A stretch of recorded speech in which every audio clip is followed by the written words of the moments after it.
Hey, Steve Stine from Guitar Zoom here, and I wanted to tell you about the wah pedal that I use whenever I'm doing a recording or certainly on stage. It's made by Morley, and it's called the Bad Horsey, which is the Steve Vai model wah pedal. Now, I don't just use it because I like Steve Vai, and I know it seems that way because I have a Steve Vai guitar as well. What I really like about the Morley are really two things. Number one, it's got a real nice wide range of frequency when you depress it all the way down.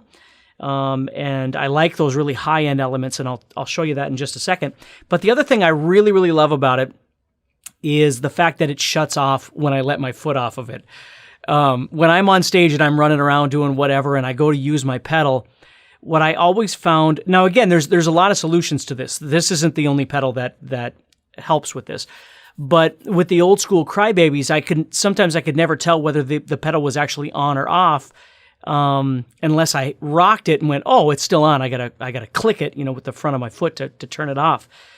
And sometimes when you're on stage and, it's really loud and everything is going on, sometimes it's hard to tell. Now, I know some pedals have a light that will tell you whether it's on or off, which certainly helps as well. And again, that's what I really like about this is it's pretty no brains. I just go up there, do my thing. When I press on it, it engages, and when I take my foot off, it disengages, and I'm good to go. So that's what I really, really like about it.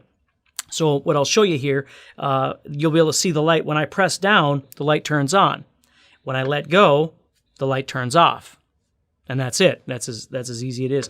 Now, I do have a Bad Horsey 2, which is the second version of this that has the contour button and all that sort of thing. But to be honest, I still like the sound of the original Bad Horsey, and that's the one that I use all the time. So that's what I thought I would show you. So that is my beat-up Bad Horsey pedal. Now, I want to show you a couple things about the wah itself, since we're talking about it anyway, and kind of show you some ways that you can use a wah that is pretty darn effective. So the first way I'm going to show you is just the timing way, the metronome way, if you will, where what I'm going to do is I'm going to give it a rhythm by stomping on it in a rhythmic sense. Okay? So let's say I started doing this.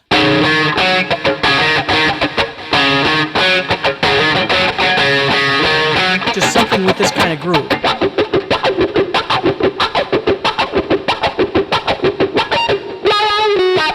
Right? Start thinking about Jimi Hendrix, Voodoo Child, right? This is a perfect example of that.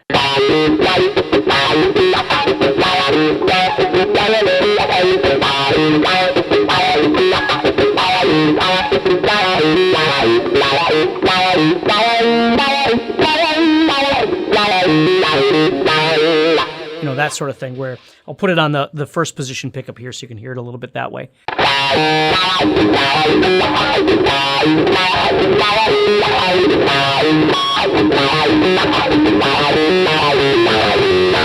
You see? So you're using it in rhythm. So you're pumping the pedal to create a groove. Okay? And that's a really effective way of doing it as well. When I use a wah on stage, I used to use it a lot, and I'll show you how I used to use it. I don't use it quite as much anymore, but I still certainly use it. But I was never one of those people that really used the wah going...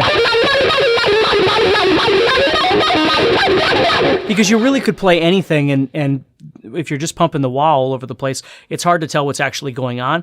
So the second step of this is I want to show you how to use the wah to get more vocal elements, which is how I like to use it. So let's say, for instance, you're going to go for a bend, right? So you're going... And you're going to bend that second string there. Bring that up. So what I do is, as I'm coming up...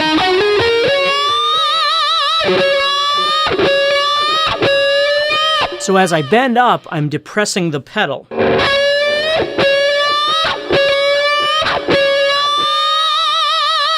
Okay? Now, if I leave the pedal down, it's going... Now, certainly, I'm not very loud right now in the studio, but if I was on stage and I depressed that pedal and left it down, it's going to create more feedback, which is really nice because I can have that sustain longer as I'm holding that pedal down. So what I'm going to do a little bit is I'm just going to show you how I use it a little bit to create some vowel sounds.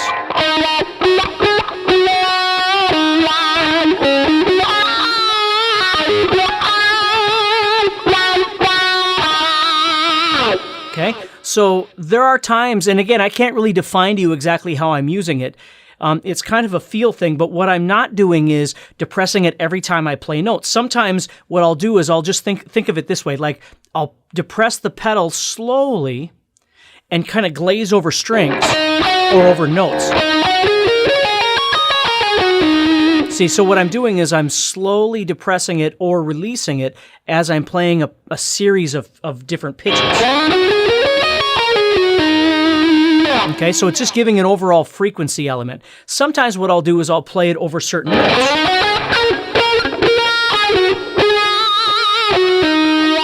So you see, as I'm getting to the end of a phrase, I'm going to depress that pedal to give it more of a throat element.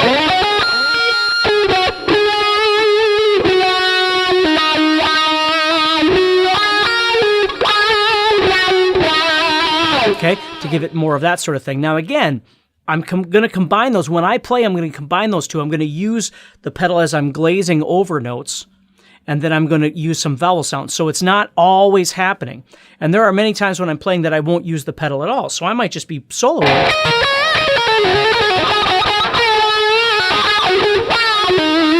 And I might just throw it in on a little phrase right there and then go back to whatever it was I was doing. So that's really another way that you can use the pedal is using it to create some vowel sounds, okay? Bending is always a great place to use it. Whenever you do a bend and you depress the pedal.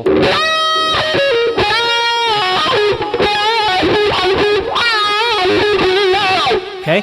But certainly bending isn't the only place you can use it. I mean, you can use the pedal, like I showed you, where you're just using it kind of over a series of notes. Or if you want, more staccato ideas, I don't know if that's the best word, but...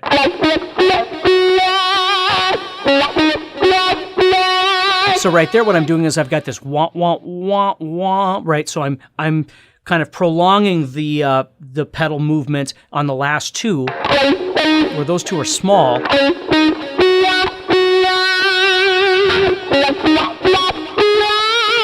Right? So again, I'm creating a vocal element with the pedal as I do that.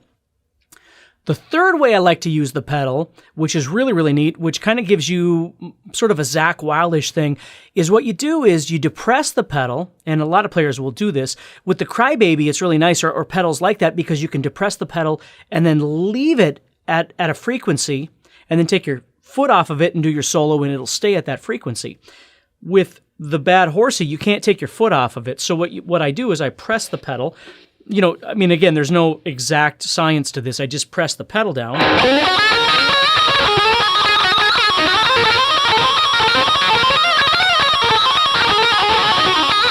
And what you'll notice is I'm not moving the pedal. I'm just holding it where it is. So I can go through any of these three stages that I'm talking about.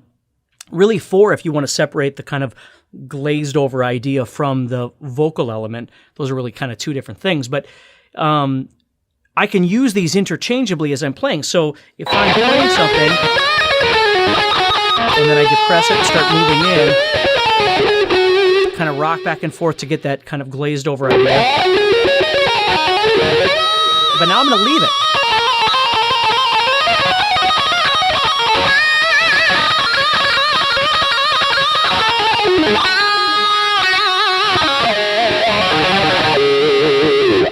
See? So I can kind of move back and forth between those. So, when I first started learning how to use a wah pedal, the only thing I understood about it was to rock it back and forth in time, like Voodoo Child or something like that. But it wasn't until much later that I started realizing that it actually works wonderful for me to use it in the vocal sense. And then, again, I certainly like to use it where I will hold it in a spot and get that real kind of pinchy high-end sound.